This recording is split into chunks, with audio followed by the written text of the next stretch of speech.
अब चलिए एक दूसरा सिचुएशन देखते हैं जहां पे इलेक्ट्रिक फील्ड निकालने की जरूरत पड़ेगी।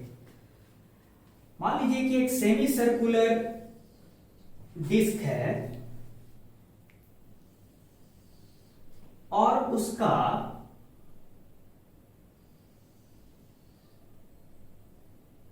इतना पोर्शन कट करके हटा दिए, रिमूव कर दिए। मतलब पूरा एक सेमी सर्कुलर डिस्क था, उसका इतना पोर्शन जो है हटा दिए। तो अब मेरे पास कितना पोर्शन बचा? ये पोर्शन मेरे पास बचा हुआ है और पूरा रेडियस कैपिटल आर समझिए, और जितने पोर्शन को हटा दिया गया है, डिस्क के जितने पोर्शन को हटा दिया गया है उसको बोल दीजिए स्मॉल आर नॉट। ठीक है। दूसरा इंफॉर्मेशन क्या मिला है कि sigma is the charge per unit area. जो बचा हुआ जो एरिया है इस पे चार्ज पर यूनिट एरिया जो है यूनिफॉर्म है और वो सिग्मा है। मुझे क्या जानने का मन है, ये जो सेंटर है, किसका सेंटर? एन्यूलर डिस्क का। इस तरह के डिस्क को क्या बोलते हैं? एन्यूलर। जहां पे एक पोर्शन को कट करके इस तरह से हटा दें, इस तरह से सिमेट्रिकली हटा दें, तो जो डिस्क मिलता है उसको एन्यूलर डिस्क भी बोलते हैं कहीं कहीं। तो शॉर्ट में इस एन्यूलर डिस्क की वजह से सेंटर ओ पे मुझे इलेक्ट्रिक फील्ड का स्ट्रेंथ चाहिए। ठीक है, यही मेरा क्वेश्चन है, यही मेरा सिचुएशन है। तो चलिए निकालते हैं।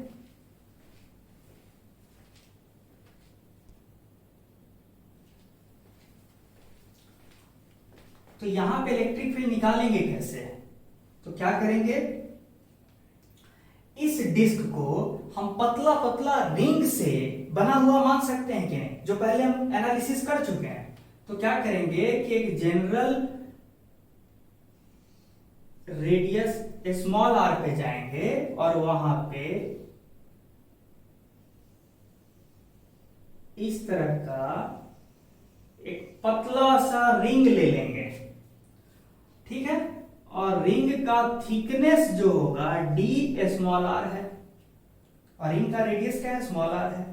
अब बताइए कि इस रिंग पे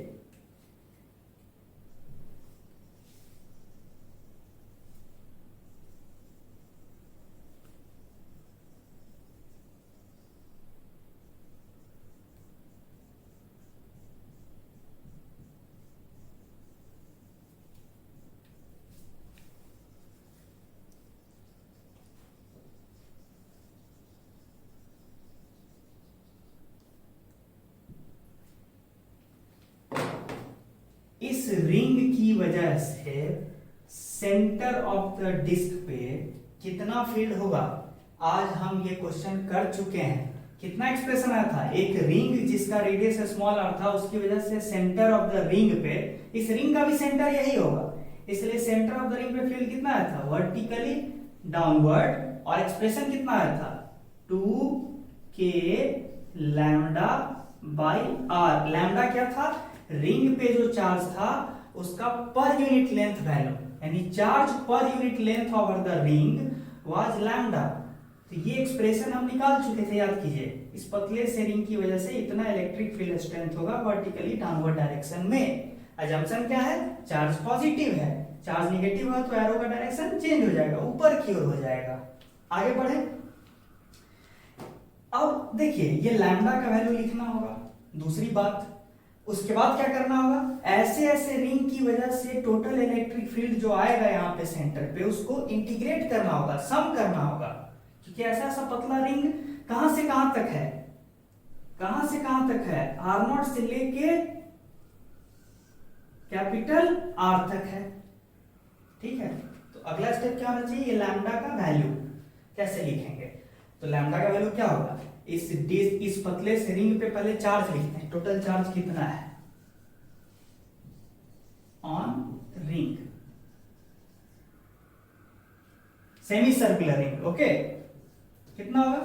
चार्ज पर यूनिट एरिया गुने चार्ज पर यूनिट एरिया गुने area of this thin ring. Area क्या होगा? सरकमफरेंस का आधा, that is pi into r, ये हो गया लेंथ, गुने ब्रेड्थ का काम कौन करेगा? D R. तो चार्ज पर यूनिट एरिया गुने लेंथ ऑफ द रिंग गुने थिकनेस ऑफ द रिंग, ये दे देगा रिंग का चार्ज। लेकिन मुझे क्या चाहिए? Lambda, that is charge per unit length. तो ये क्या हो जाएगा? D q divided by pi r. ये कितना निकल के आया? Sigma into d r. अब वही वाला वैल्यू यहां हम डाल देंगे, तो देयरफॉर छोटा सा electric field due to this red marked ring क्या हो जाएगा? 2k लैम्डा के बदले sigma d r by r. अब इसको क्या कर देंगे? सम करना है। अब ऐसा ऐसा रिंग कहां से कहां तक मिलेगा? आर नॉट से लेके कैपिटल आर तक। तो मेरा समेशन कहां से कहां तक जाएगा? आर नॉट से लेके कैपिटल आर तक, यानी 2k sigma summation d r by r, r naught से कैपिटल आर। आपको पता होना चाहिए कि integration of dx by x from x naught से x तक क्या होता है? ln of x by x naught. वो रिजल्ट हम यहां यूज कर लेंगे। कितना हो जाएगा? 2k सिग्मा ln ऑफ कैपिटल R बाई आर नॉट। यही रिजल्ट हो गया हमारा। ठीक है, ध्यान से देखिए। इसमें एक सीखने वाली बात क्या है कि अगर मैं ये एन्युलर पोर्शन काट के नहीं हटाया होता, अगर ये डिस्क पूरा रहा होता और डिस्क के प्लेन में है, यहां पे इलेक्ट्रिक फील्ड मुझे जानना है सेंटर ऑफ द डिस्क पे, तो आप ध्यान दीजिएगा, तब तो आर नॉट का वैल्यू क्या हो जाता? जीरो। अगर मैं कोई पोर्शन काट के हटाया ही नहीं होता तो पूरा डिस्क बचा रह जाता, तब तो आर नॉट का वैल्यू जीरो होता। तो इंटीग्रेशन जीरो से कैपिटल आर तक जाता।